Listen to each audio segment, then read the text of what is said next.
All right, welcome back to HashrateUp. After two re-releases because my mic broke and I was lazy, I'm happy to be back with something fresh. Hello, Steven. Hello, Eric. How are you doing? Doing well. Nice. Cool. We're doing Wilson mining today, spotlighting your company. You guys have been around since I have been doing this, and I have more than once probably been positively influenced by your guys' opinions on the mining industry. So I really appreciate that first and foremost. Thank you so much for doing that.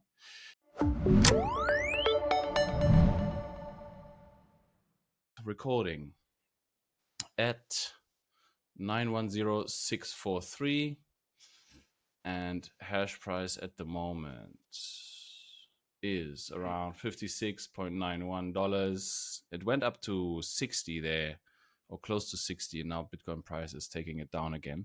However, a chart not often looked at, hash price, the most boring chart in Bitcoin, as I like to say. The Bitcoin hash price in Bitcoin terms, right around that, just dropped below 50 and steady downwards from there. How do you guys look at this? Seeing that you guys know what you're doing, what do you look at when you look at hash price and this website? I'm sure you check it out from time to time. Yeah, I mean, I check hash price and kind of just the main metrics almost daily. Um, what I'm kind of just looking for, what range are we in? And mostly what I'm using it for is deciding, when is a good time to be buying miners. Um, so like for instance, I think there's I've harped on this a lot in the past and I'll continue to do so, but I think a huge mistake people make is they look at hash price and they look at what it is for that day, so $56, and then they model the hash price out for 3, 4, 5 years or whatever their kind of model is whatever model they're running for. And that's just completely insane to me Yeah. for a number of different reasons. And when you think about it, like nobody does that for when they're running their Bitcoin price projections. Like you don't take the daily increase or decrease in price and then model that out for 4 or 5 years. Like that's just completely insane. And so, I'm always looking at it and trying to figure out, are we, and then I run like different averages. So like, a 6 month, a 1 year, 2 year, 3, 4, so on and so forth. And I'm trying to figure out, are we, close to the average? Are we above the average? Are we below the average? Like, and based on kind of those numbers where we're at, I'll be advising people, now is a good time to be purchasing miners, or now is not really a great time to be purchasing miners. So like a story that I'll tell is, when we were first getting started, we bought the S19 XP up at the tippity top of 2021 for 14,000 a piece. Hash price was through the roof. We made all our, yeah, you're making that face. It was painful. We made all of our modeling projections based on what was currently happening. And what was currently happening was not what we got on the back end. And if I would have known this back then, I would have ran an average and said, holy crap, we're way above the average. We're probably going to float somewhere back close to the average. Now, it's not going to be perfect, but it's going to give you a much more accurate kind of model to go off of versus what we did back in 2021. And that was a very expensive mistake. And I see people doing that still to this day, doing that. And kind of the one thing that if you're going to be a Bitcoin miner, like if you screw up the price that you purchase your machines at, like it's just there's really no way to get your way out of that one. I mean, you can have cheap energy and everything, but it's just like really challenging to get your way out. Yeah, just on that, I mean, I learned that like right at the beginning, even before I started this company, I bought some S19 J Pros for Hmm. $8,000 a pop, and then sold them 2 months Yep. later for 12 each. you know Nice. and just like, what the Yeah. hell is Yeah. One this? of the few. This is crazy. But I feel the same way. Like right now I'm modeling for a project in Ethiopia, and I do the same thing. Like, what's the hash price average in Bitcoin terms going to be over the next 24 months?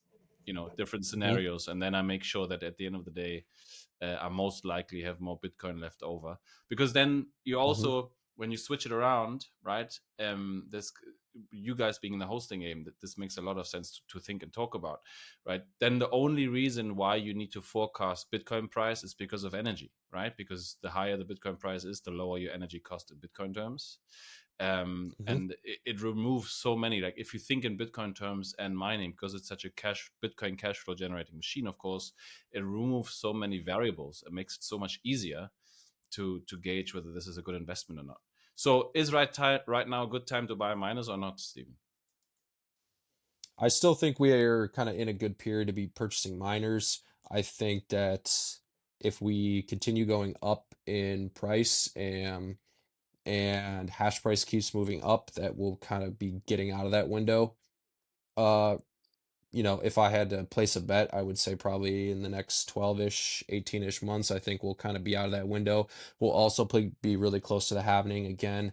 If you are purchasing your miners really close to the halving, again, not going to work out super well for you because you're not going to get the full 4 years of that block subsidy, right? So, in the best case scenario, you purchase your machines, right after the halving when everyone's panicking and there's a bunch of rigs flying around and people aren't feeling real optimistic about mining. Like that's historically been the best time. And, we just went through our first halving as a mining company and can, certainly confirm like the best deals were right after the halving. Like, everyone was trying to get rid of their equipment, and, nobody mining was like, I mean, this was a stupid thing to do. Like, why would we do this? Like, no one was excited about it.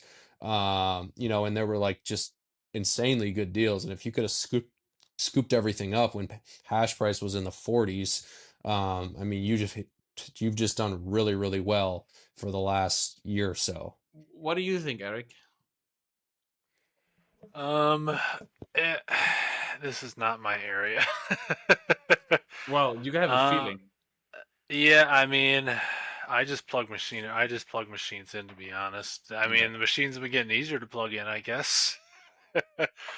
I mean, I'm kind of a big privacy and non KYC guy, so I always prefer to buy machines over buy Bitcoin on an exchange or something, That's and fair enough. buying a machine and hashing. I mean, that's the only way to get true non KYC coins, at least specifically in the United States. I don't think there's really anywhere else you can safely get. I mean, you can meet some random guy in a back alley, and maybe you get scammed, or maybe you get Well, you just buy the hash rate, you know, yeah, not that the too. machine. Yeah. I suppose that's a great way to do it too. But yeah, I mean, I'd rather just buy a machine than buy KYC Bitcoin. Right. Just one more on that, Stephen. Do you, when you buy machines, do you price them in Bitcoin terms or in dollar terms? Because if you look back to the halving, yes, now the machines in dollar terms were cheaper, maybe, right? But Bitcoin was way lower. So in Bitcoin terms, it might have even been more expensive to buy the machine than it is now. Because right now, I feel like it's really good. Like the Bitcoin is right around 120 or something, and Hmm. the price in dollar terms barely has moved. So it's so much cheaper Hmm. now in Bitcoin terms to buy these units, and the ROIs in Hmm. Bitcoin terms are what, 9 months if you have 5 cents hosting in Ethiopia or something like that. Hmm. Yeah, comes a lot of risk. But what do you think? Yeah, yeah. Yeah, I typically will price them. I mean, like when I sell them to customers, I price them in USD. Um, but yeah, I mean, that's always something to be looking at is, what's my opportunity cost in terms of how much Bitcoin, even if I'm paying in dollars, I could have bought Bitcoin with those dollars. So how much Bitcoin am I shilling out for this machine?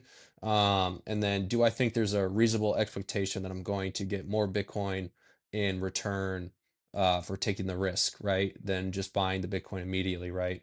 Um, and something I tell a lot of people is, look, mining is a competitive business, and there are winners and losers in this business, and that is certainly a guarantee.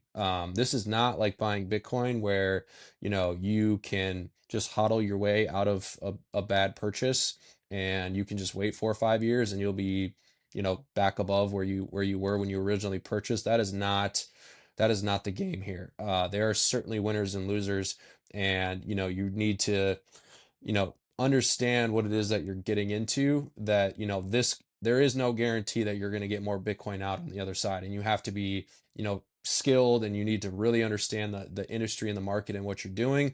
Otherwise, you're going to be one of the losers. But that being said, if you are smart and you really understand what it is that you're doing, you can certainly, get more Bitcoin out on the other side. Again, there's always risks that are involved, and there's a high level of skill that takes place here. And kind of all three of us have learned kind of the hard lessons of when we all got started kind of in the top of last cycle. And you kind of learn everything, and now you kind of have a better understanding, and can likely get more Bitcoin out on the other side than what you would have purchased. But I always like to tell people that, like, look, there is risk that is involved here, and you should understand that that's kind of the dynamics at play before you even start.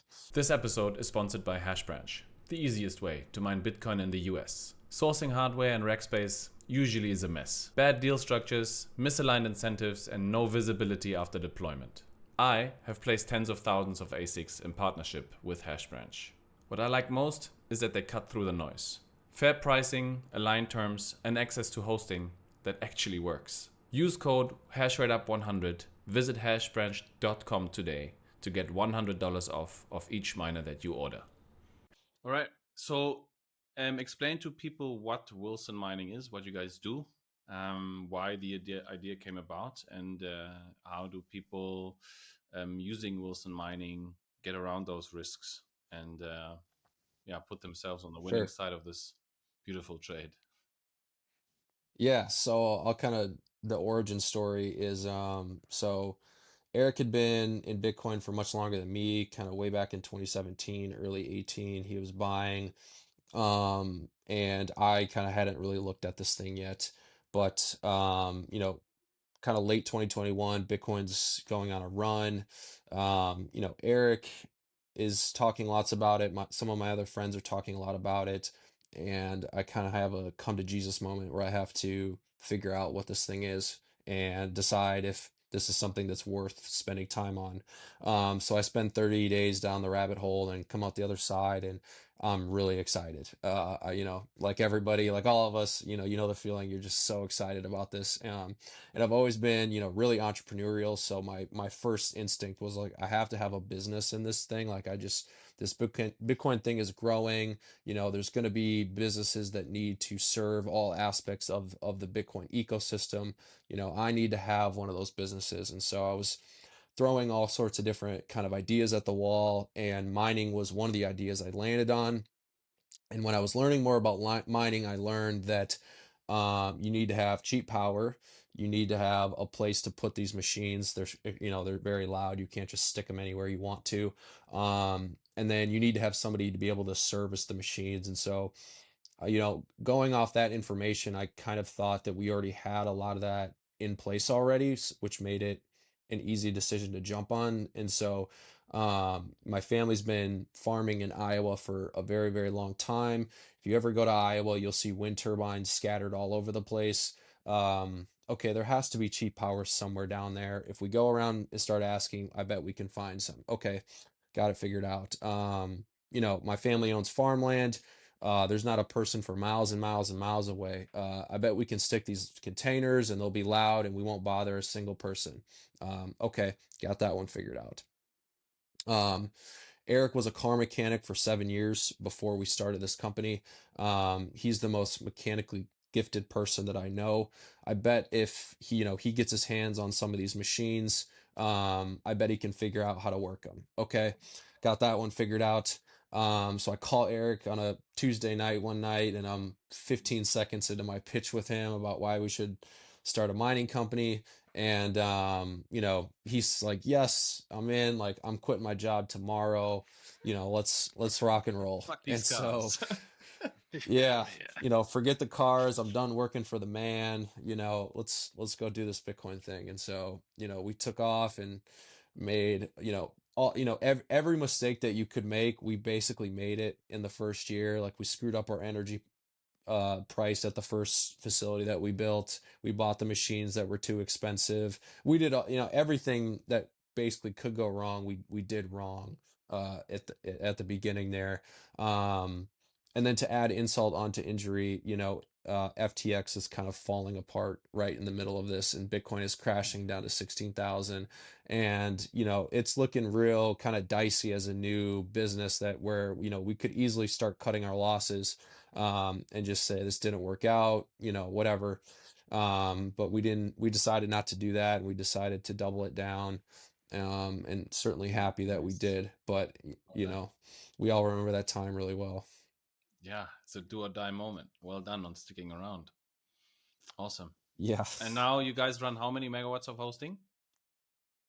I think it's like 800 some machines. It's, I don't know, it's like 2.5, 3 megawatts, somewhere around there. I mean, it depends on if people are underclocking or not and stuff like that. Yeah, of course, but like roughly 2.5. That's great, man. I mean, Yeah. it's just you guys, or you got on-site technicians?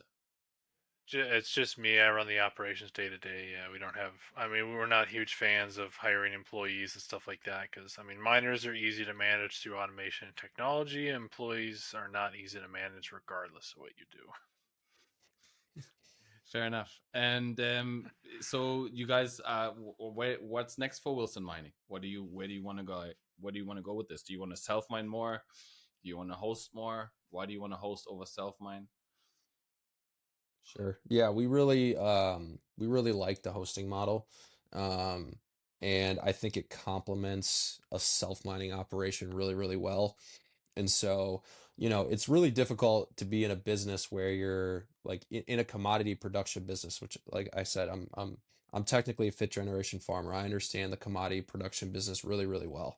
It's really difficult to be in a commodity production business where the price that you are selling your commodity for is constantly fluctuating if you don't have a really, really solid balance sheet or kind of other business to support the fluctuations that you're going to be dealing with. And so hosting was kind of the solution to that problem for us, which was, we need to have some kind of reoccurring stable revenue that we can count on. And if we build that base of reoccurring revenue, then we can take a lot more risk out on the self mining avenues where there's just going to be way more risk that's happening there, and it's a lot easier to take a lot of that risk when you have good solid reoccurring revenue on the back end. We also really didn't have much of a choice to do hosting where there are economies of scale when you're buying containers and when you're buying transformers, when you're buying all this infrastructure, and we just didn't have the money ourselves to purchase a megawatt worth of miners ourselves. Like if we did have the money, like we probably wouldn't be in the hosting business. We would have just started self mining, but we didn't have the money, and so we were kind of forced into hosting business just based on kind of the capital that we have, which is just me and Eric's capital. Like, we don't have investors or anything like that. So it's just the two of us just hustling. But I'm actually really glad that it happened because, the hosting business has been very, very good to us and provided us with all the things that I previously said, but also opportunity to market our services and make friends and connections in the space instead of just kind of being like really, really private miners that no one really knows or anything like that. Yeah, I've come to learn. I think Bitcoin and mining, especially, is one of those industries where you can just start. There's no way to study it, right? So everybody sort of got into it somehow, and everybody's willing to help each other out. Everybody's willing to debate, and it's a really refreshing place to be in because it's so new. And Yep. I think the reason why you guys are also so well regarded and successful is because of what I said in the beginning, right? You guys are not scared of putting your opinions out there in the limelight and then defending them. And I think that's really, really good for this industry because not enough people do it.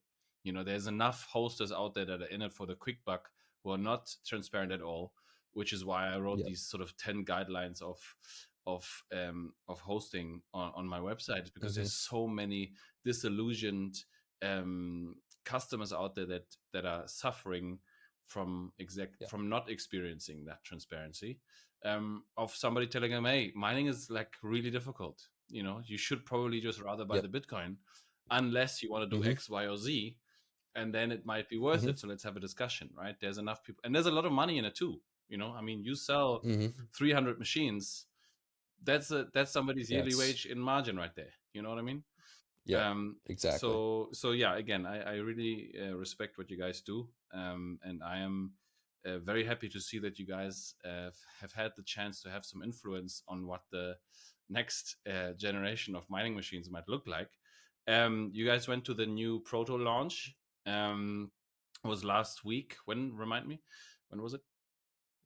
Yeah, it was the 14th was the kind of launch release live stream and party and everything. I Nice, was there from the 13th to the 15th awesome. um in northern Georgia. Um but yeah, speaking of us being like very opinionated about what we think about mining and specifically different brands of miners, that those strong opinions were what got us in and invited with Block. So a long time ago, maybe it was over a year ago, Eric posted a video comparing the S21 and the M60, and he put them in the famous hash sauna, right? A lot of people saw that video. Um, Me too. and the I remember exactly yeah, what you're and talking about. yes, and the team over at Block reached out to us shortly after we posted that video and was saying, and they were kind of saying, "Hey, we're working on a Bitcoin miner. We're gathering, a bunch of miners to kind of get their thoughts and opinions on what we're building over here." And so we were definitely, excited to help provide any of our, strong opinions about things. Um, but that was kind of like originally what got us in the door with them, and then we had ongoing meetings with them, kind of as the thing was getting built. And yeah, it was really exciting to see everything kind of in action that we had kind of had hints at. I remember sitting, it was 2023 in Kenya, out of all places, the first Africa mining summit in Kenya and Gridless was hosting it. And the guys from Marathon were there because they were looking at Kenya. And also Perry was there, the guy who built the Hmm. Helios site, who was Yep. formerly at Argo and now has spearheaded the miner development of the new Proto Miner. And he was talking about some design and like in a row. I still remember what it looked like. And they were talking about using the Intel chips and stuff like that. So, and now finally this miner has come to be, which is fantastic. I'm gonna switch on the screen share quickly. So for everybody who's on audio, pause now and turn on a TV or whatever. You can see now in front of you the Proto website, which in itself already looked like it's a different millennia. Yeah. Stephen, why don't Nice you? website. I probably shouldn't share the screen because there's so many moving parts and nobody listens to us anymore. But why don't we? How do we do this the best? I think Stephen, maybe explain how the event went. You guys you went alone, Stephen, or you both of you went? Yes. I did have to go alone, unfortunately. Okay. Eric can make it work with his schedule, but Okay. I was there representing Wilson Mining. And the event went like, about as good as it could have possibly went. Like specifically for me personally, which was, one, I was by myself and I didn't know, like, this is my first Bitcoin kind of event that I've ever been to, so I'm not, I've met a lot of people online, but I've never kind of met a lot of these people in person. Hmm. And so there was a lot of, introducing myself to people and shaking hands. And it was really reassuring to me when I was there just how much the proto team knew me and knew Eric and knew of our company. Like basically all of them knew who we were. And I didn't have to say, "Oh, I'm from Wilson Mining." They're like, "Oh, Wilson Mining, I don't remember." Like they all knew who we were, which was really reassuring because we were, by far the smallest Bitcoin mining company there, like by a ways. Like CleanSpark was there, all the big players were there, and a lot of the big private miners were there. Like we were certainly had to be the smallest. Maybe some like the Heat guy. There were some like Heat Punk guys that were there, and maybe they were a little smaller than us, but like, it was really nice to just know that they were taking an approach of, we're going to cater to all miners and not just the big guys. And we know all the miners, and we're excited to work with all of the miners. And that was just like super reassuring as, a small miner. And it was at CoreWeave's facility, right? That's where they unveiled it. Core Scientific now. It looks like it's going to be CoreWeave's. It was at their facility, so we got to see some of the units running live in the wild, which was cool. All right. And it was, they were running. I saw them. They were humming away. They are real. Are they as loud as what we know? Yeah. Yep. Yep. They're as loud as what you would expect. Expected silence. Obviously. No. Yeah. No. It's definitely not silence. Obviously the form factor is different. There's a ton of kind of like little things that if you watched it, like any of the live stream, you would have seen them pulling the hashboards in and out, which I think is a huge game changer, which Eric can talk more about. The kind of being able to detach the fans right off, like I was pulling the fans right off of the test units they have there. You could pull the PSUs straight out. Even like little lights on the different components. So if one of the lights is flickering red, you would know that is something that needs to be addressed. One of those parts, like a fan or something, or a PSU, you would know specifically that part is what needed to be fixed, versus kind of how it currently is done, where you got to pull it off the rack and take it back to your house and look at the error codes and then figure everything out. It's a much more seamless process. Like somebody like Eric can get into more about why he's really excited for sure. I mean let's go through this, right? So this is the rig. It has this fancy 6 vent design, and we'll get into the nitty-gritty just now, maybe just on the basics. Eric, walk us through what this miner does, and maybe talk about first and foremost what I would be interested in is the chips. Which chips did they end up using to get these 14.1 joules per T?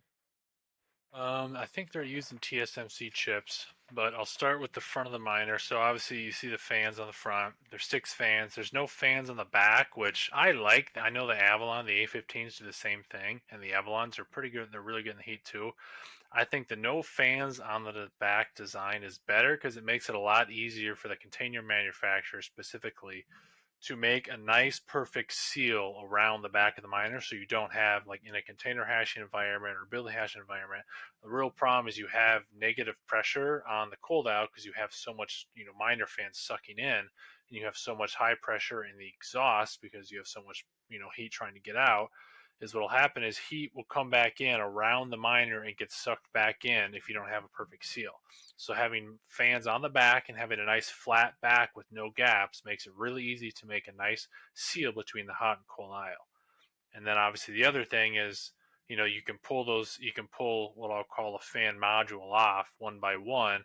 And so it's really annoying when you have a broken fan on a miner, is they come with, like on the Bitmains and the What's Miners and the Avalons, they have 4 screws per fan. And so you have to sit there if it's on the rack, and I have to unscrew with it and shit. It's just really fucking annoying. And so with this, you can bring in a fan module that has 2 good fans, have it in your hand, pull the old fan module up, put the new one on, and then bring the old fan module with a bad fan home. Do it in a nice air conditioned environment. Specifically, if it's winter, specifically Iowa winter, you can't do anything on the miners and the containers. It's too cold because you can't take your gloves off. You're gonna get frostbite in a couple of minutes. And so you have to be able to just, because I think I asked them about this specifically. I was like, can you pull that off with gloves? Can you do everything with gloves on? They said, yeah.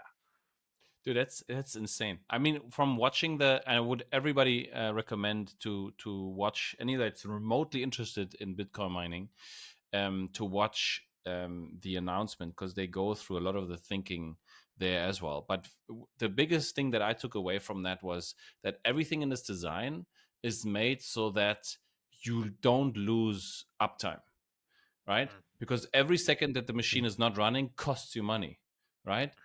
We know this if you have to send something to a Bitmain repair center. and it doesn't show back up for 3 months. Like, that's lost money. That's $600 in Mhm. profit right there. So that's an expensive repair Mhm. shop, right? So you saying you can pull Yep. off the fan, take it home with you, put them all in a bucket, all the broken ones, repair them at home while the miner is then hashing still in its position, and then you have working spares that you can do the next round with. So that's really cool, right? It's also really impressive to me that they got to 14.1 joules. I did not expect that. I thought Mhm. they would be more closer to 20. Mhm. And I think, again, like, Yeah, they're if you add up, like, if you keep these things running for 2 years, because I think that's also something, Eric, that I took away from your video. If you keep running these machines for 2 years, right? What the efficiency was on paper in the beginning doesn't matter. Like, the efficiency on the rack and how many hours it actually hashed over those 2 years, that's your efficiency right there, and it heavily influences it, right? So Yeah. with this 14.1, it might actually be still having some efficiency gain over others, or I guess other models would be worse than what they advertise. But anyway, sorry, Stephen, you wanted to say something. Yes, they're using the latest 3 nanometer chips from TSMC. One of the things when you're to look at is like looking at the big picture, not just with the Proto team, but with Block in general. And they brought over a ton of kind of the biggest, executives they have over there at Square and Cash App to start working on this. Mm. And so, Square has shipped 30 million hardware devices. Like, that's a serious amount of hardware, and they're bringing over their supply chain logistics specialists over to work on this. Like, it's one of those things where, like, 14.1 is really great. It's better than kind of what a lot of us thought it was going to be, but it's also the first try that they're making at this, and this will quite literally only get better Yeah. from here, which is really, really exciting. I wish they wouldn't have used TSMC chips. I know they're more efficient and they're, I guess, technically better, but the Samsung chips, the TSMC chips, they're so ambient temp has a huge effect on their efficiency. So if it gets too hot, they suck when it's too hot, and they suck when it's too cold. They're really good when it's perfect temperature. The Samsung chips and the What's Miner and the Avalons, they're great in the winter, or they're great when it's too cold. They're great in ambient normal temperatures, and they're great in the hot. They don't care. They get the same efficiency regardless. And I think the Samsung chips are a little more hardy, but I mean, obviously, they have to use the TSMC if they want to get the best efficiency on paper. Again, we'll see how the efficiency is in the real world, but I imagine it'll be pretty good considering the fans are. I mean, those are pretty large fans. I know they're 48 volts, so they can put out the torque required to really move some air and the high static pressures that you would see in the container fan or in the containers. Because that's the other problem is a lot of the manufacturers, specifically Bitmain, they have these they have these high amperage fans, but they're 12-volt fans, and they just can't really keep up, or they can't push against the static pressure that you would see, in an actual container hashing environment. Whereas these ones, again, being 48 volt, they should be able to put out the torque required. HashrateUp is sponsored by solomining.de, the place to buy open source home and solo mining devices like the BitX. With about 20 watts of usage, these solo mining devices are perfect to play the lottery from home or from the office. Get 5% off with the code HashrateUp. Thanks to the legends at solomining.de for sponsoring the content. Okay, and then, I mean, maybe let's move over to the hashboards. You said the chips are not as hard. Do you think the efficiency is the only reason why they went with the less hardy chips? Efficiency and I guess, Price. I don't know, maybe price or just availability. I guess, I mean, I'm sure there's a thousand different reasons why they went to TSMC, but efficiency was probably at the top of that. Okay. Cool. So let's talk about the hashboards. Again, similar principle there, right? What's special about these? So yeah, so you can pull them out, you can take the fans off, you pop the fans off, and then you can just literally pull those things right out. I don't know if they say they're hot swappable. I don't know if you can, like, if you can keep, because there's sections off into each PSU is powering 3 hashboards. So I don't know if you can have two hashboards in the same section run and pull another one out and then put another one back in? I'm not sure. You But can, either. yes. Oh, you really? You can. Wow. Yes, yep. So That's pretty yeah, impressive. so you can if you're pulling one out, the other two will you can crank those two up to kind of get the missed hash rate that you were Interesting. missing from having a board. Huh. There, I mean, there's so much ways that you're going to be able to customize this miner to kind of your specific needs and wants. Um, and it might be one of those things where you have it's the middle of winter and you had one of your boards go down. Okay, pull the bad board out, ship it off. In the meantime, it's cold enough, just overclock the other two boards, no problem. You That's say Interesting. you say ship it off so flippantly. Is there a place to ship them to? Like how well structured is their repair team today? So from my understanding with talking with them is they're going to be doing a lot of this in-house is what I was kind of understanding. I would still imagine there's going to be some third parties that are helping along with things, but they definitely they don't like, one of the things they really don't like is they don't like how many third parties are involved in the entire process of mining, being from the software and firmware level, which we can talk about with what they released there as well, to a lot of the repair facilities. They really do not like a lot of the third parties. Not that they don't like them, but they just think that the entire process should be a lot more seamless than what it is, and I would genuinely agree. I don't Um, fucking like them. That shit's annoying as hell, dude. Yeah, I mean it's I don't know, it's I'm conflicted because at the end of the day we like decentralization. We don't want everything to come out of one place. But I think, Stephen, what you were alluding to is the open sourceness, right? I'm just wanna just before we get mhm, into the software, let's just summarize the most important pieces here. And Eric, mhm. maybe you summarize for us with this with what we see on screen. And you tell me what you, as the guy who plugs machines in, as you said, what are you most excited about? The fact that it's going to be so serviceable on the rack. So obviously you have that chassis in the back there that the goal is that you put that chassis on the rack and you never touch it again. That's part of the infrastructure, just like a PDU. You put the PDU in the container, you never take it out unless it's broken. You never touch it, leave it on there. So it's really nice. Just, I put the chassis on the rack and then, you slide the PDUs or you slide the PSUs in, you slide the hashboards in, you throw the fans on, stuff like that. And then the part that I always got frustrated about, and I'm not taking credit for this design because clearly, it's not my design, but I never understood why you had to replace, PSUs and the fans and control boards every time you have an upgrade cycle. Like they spoke about this is really you're only Mm. upgrading the fan, you're only upgrading the hashboards, and so obviously that's the advantage, especially for a customer point of view. Is I have a bunch of I have a bunch of dead miners in my basement that have good fans, good control boards, good PSUs, but dead hash boards, and that's just all waste. The customer Mm. can't do anything with that. I can swap in spares and shit when stuff breaks, but I mean, it's just useless, all because they had to upgrade the hash boards. If I can add something here, sorry, where this becomes the most apparent to me is the bit access, right? Hmm. Everybody's ordering S21 Pros, soldering off the chips, and the rest is waste. And Mhm. since Yeah, we've had the BitX, there's so many parts flying around everywhere. yeah, Because every BitX with one chip basically helps, produce waste, and it just sort of exemplifies what you just said, right? Why do I need to switch out the PDU if it's perfectly fine? Why do we need to pay for that? Again, yeah. inefficiency there. Yeah, but sorry, I interrupted you. Yeah, and so I mean, I think the cost of this will initially be higher because you're paying for almost like the permanence. You're paying for a quality chassis that's, like they said, powder coated. It's not nothing's gonna happen with the chassis. You're paying for good PSUs, good control board, and the modular fan system.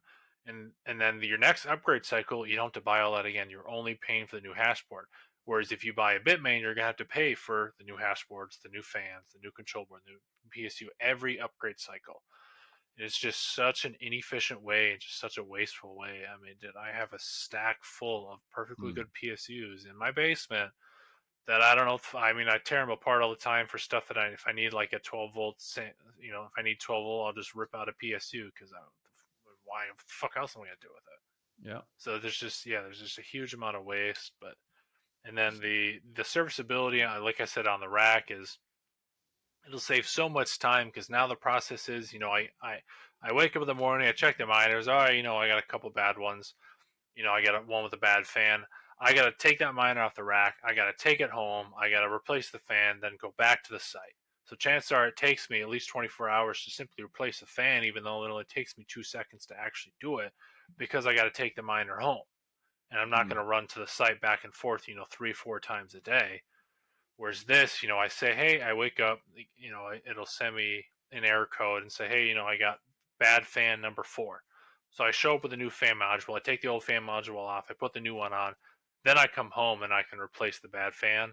And then now I have a good new fan module again. So the amount of time I'm saving from an operator standpoint of being able to do stuff on the rack, being able to wake up and see what parts I need before I even go to the site, grab my parts, then go to the site, replace everything, bring all the bad parts back, and then work on my repair stuff at home in a nice air-conditioned environment. Because nobody likes being in those containers. It's terrible. It's loud. Either too loud. It's too hot. It's too windy. It's too cold. It's too dirty. I mean, I couldn't tell you how many times I've got shit flowing up my eye into my nose, and it's just a terrible place to be. It's like a rock concert playing music that you fucking hate. It's just god awful. And you thought you hated cars, yeah, and now. Yeah. I mean, I thought the shop was loud and that shit, having, water drip on your face in the winter was annoying. Like, dude, that shit's nothing compared to, this stuff like this. I mean, it's just so annoying. So being able to get in the container, swap parts, and get back out and go home is just Game changer. I mean, it saves a lot of time and just general fatigue and morale from, if you have a repair team. It makes you wonder why no other manufacturer thought of it. Because they don't give a fuck. In hindsight, why would they care? Because it's cheaper. You sell more machines that way. Yeah, I mean, they sold the machine. They don't care what happens to it afterwards. It's not their job to go de-rack the machine. They don't give a shit. Why would they? It's not their responsibility. Well, I guess this is why we love competition, right? Gents, I could talk to you for hours. I still have two more questions, right? So two things where I would like your input on that I'm a little concerned about, right? Number one, on the physical side, this thing draws up to 12 kilowatts, 4 kilowatts per PSU, right? That's in a 230, or what is this, 208 to 240, I don't have my glasses on, voltage environment. What are we talking about here? 17, 18 amps? Is that serviceable for regular PSUs that we already have in the wild? Yeah.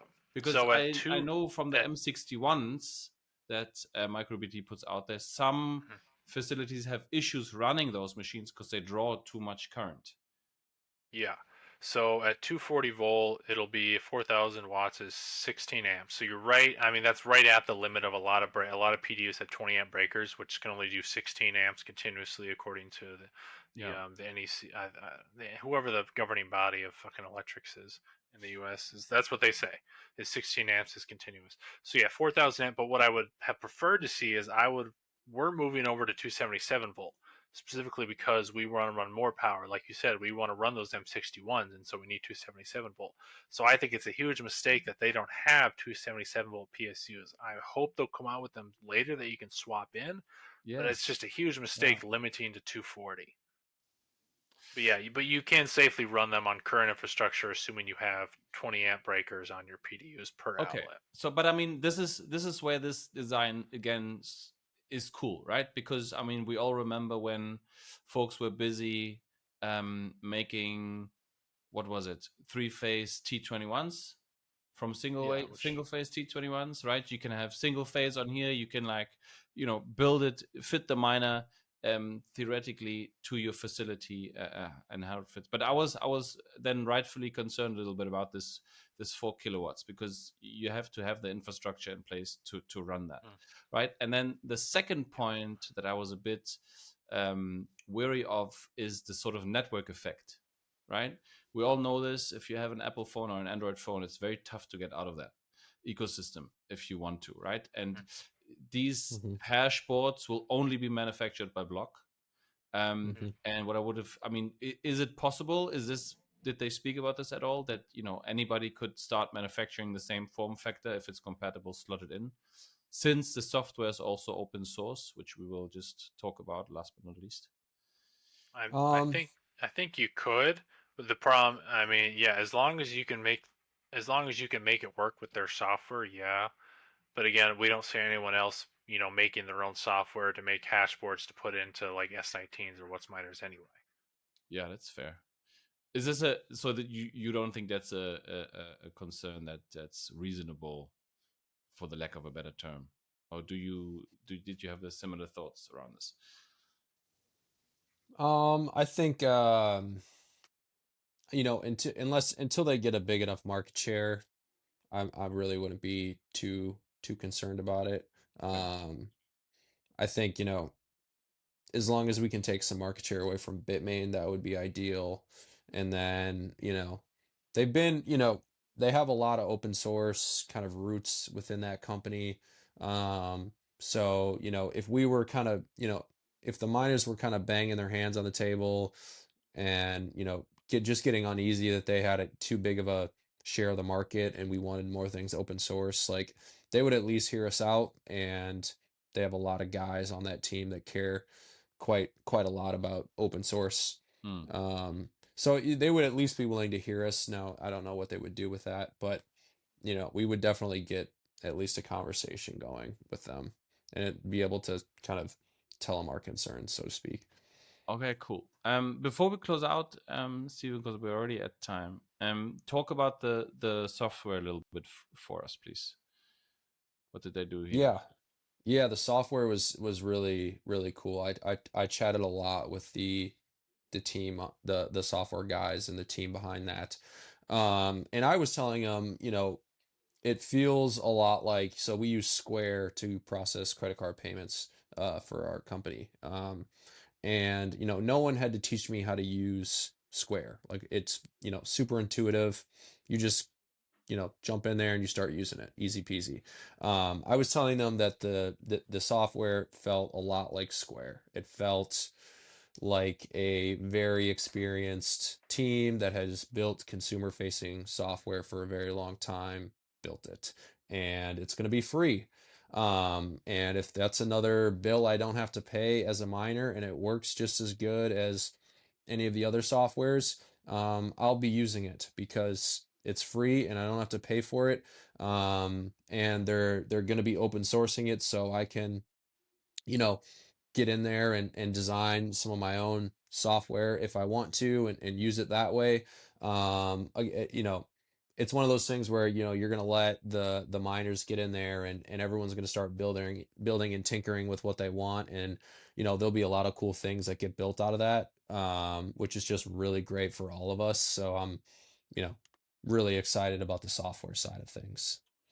Yeah, guys, I could speak to you for hours. Unfortunately, my listeners don't have that attention span. We'll have to do this again. I'm For hoping sure.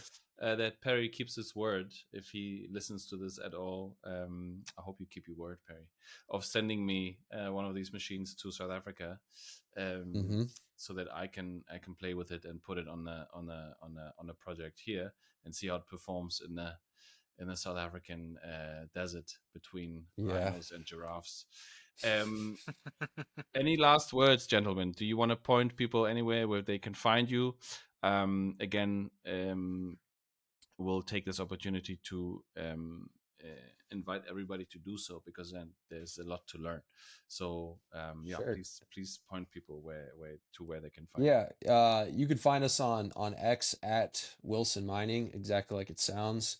We post a lot of kind of in-depth videos of our containers and kind of how we're running our site and facility, so you can get kind of a really good idea of what Bitcoin mining actually looks like, being done by people who do it.